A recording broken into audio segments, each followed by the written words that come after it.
गलिया लाल गुलाबी बा, तोहर गलिया लाल गुलाबी बा, उठवा से रसवा चुअता। अखिया हो तोहर शराबी बा, अखिया हो तोहर शराबी बा, यही से दीवाना मुअता।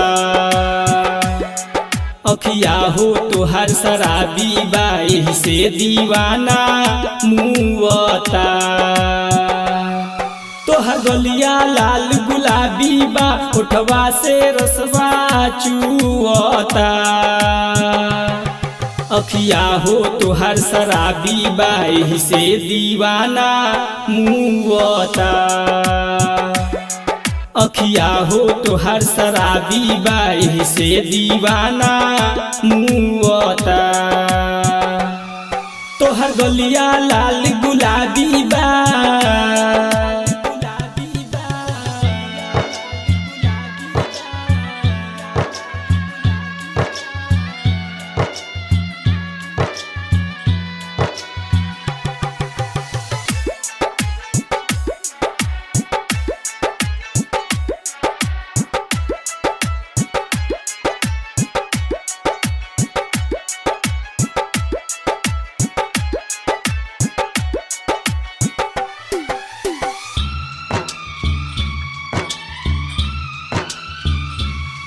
तनी हमरो से बोल बतियावो हो, जनी हमरा के तड़पावो हो। बाग चांदनी मुखर तोहर, जनी ओढ़नी में छुपावो हो। जहिया से देखनी तोहके हो, जहिया से देखनी तोहके हो, भीतरी से मनवा कुहकता।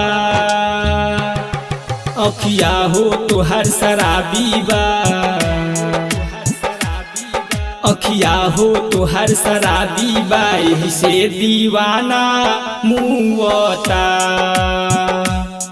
अखिया हो तोहर शराबी बा, यही से दीवाना मुअता।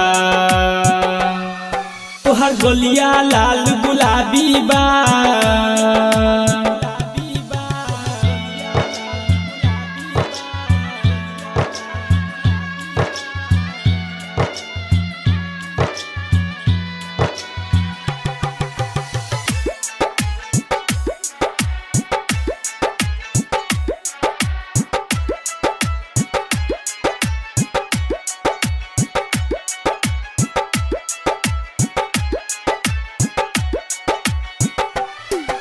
Purchase by magnet music.